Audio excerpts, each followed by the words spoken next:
Welcome back to New England Living. I'm Rachel Holt.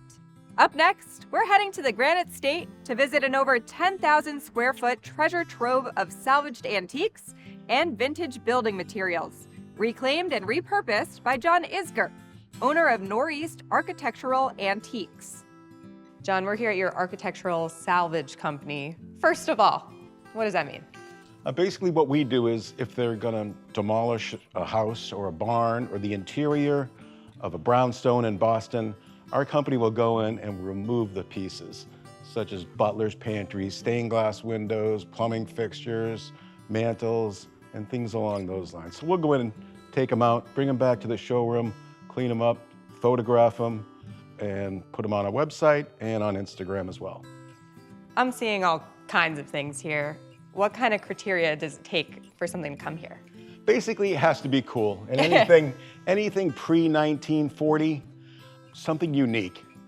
Just not something run-of-the-mill, something you can't get anyplace else. And a lot of the things that we sell are one of a kind, so they're a ton of unique pieces. Walk me through the space here because we're talking about a lot of square footage, which makes sense because there are some big items here. Well, we built this building specifically for what we do. This building is 12,000 square feet. We have 6 acres of property. We have another 6,000 square foot building out back. We have a wood shop back there where we can create these items. We have a sawmill where we can cut beams and boards and flooring. So there's always something different every single day. What is that feeling like of seeing the beauty or the value in these objects that might have been discarded or forgotten about? We're here to preserve these things. It serves a function, and the function is to save all this stuff before it winds up in the dumpster. Tell me about that history you're saving.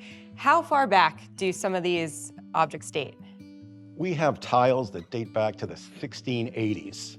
We have a lot of antique beams and boarding that would go back to the 1700s, so anywhere from the 1600s up to 1940, we're there. When you're dealing with these objects that are sometimes hundreds of years old, how are they now getting new life? Where are they going?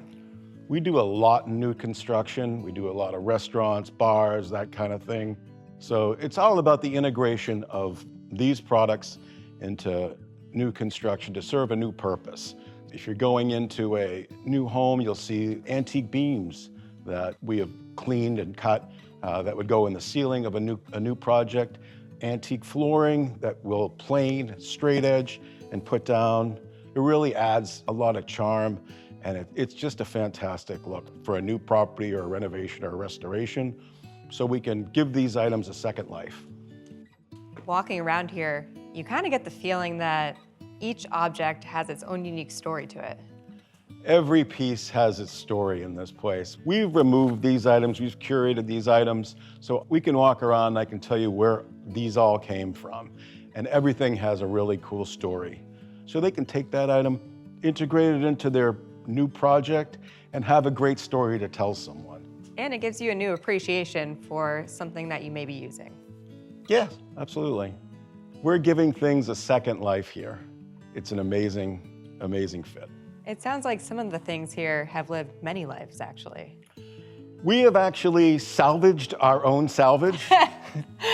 We've gone on a job and saw something that we sold 15, 20 years ago, and now they're remodeling again.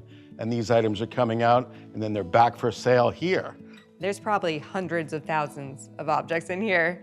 So where do we possibly start? Oh, I think the best thing to do is we just walk around and I can show you and tell you all the stories of every piece we have in the place.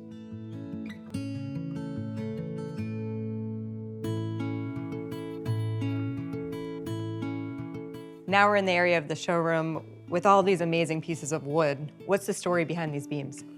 These are 18th century hand-hewn beams, and this is our mantle display.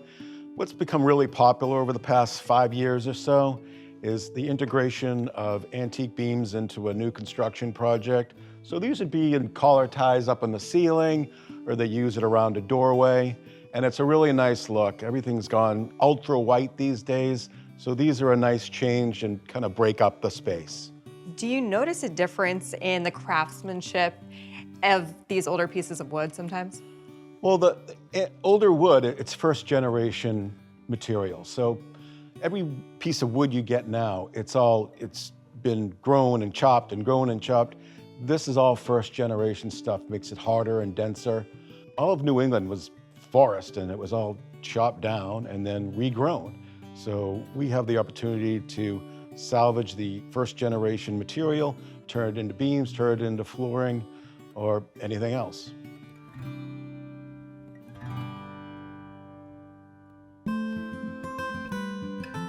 Making our way through the showroom, you seem pretty excited when we landed on these two large doors here. What's the story behind them?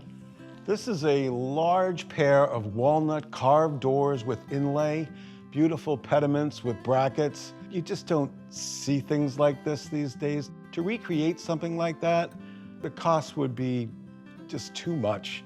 You couldn't recreate this today, but these are from a grand music room in downtown Boston. It's such a beautiful piece, and we can take some of those components and turn them into something. Like this bar is from that same project. So the panels were wainscoting, the top was antique flooring. Took these pieces to the shop and turned it into a great functional bar. You talk about all the time that went into something like this, and what's pretty wild to me is that if you had not come along, this would not be here anymore. If we didn't remove these items, they would be in the dumpster.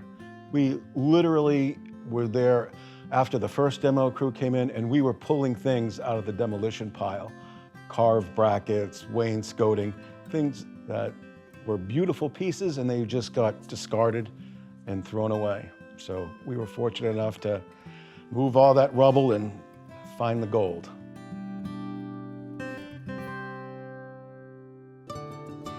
And I have to say, with such an assortment of objects, it's surprisingly organized in here, and there seems to be such a nice flow just walking around.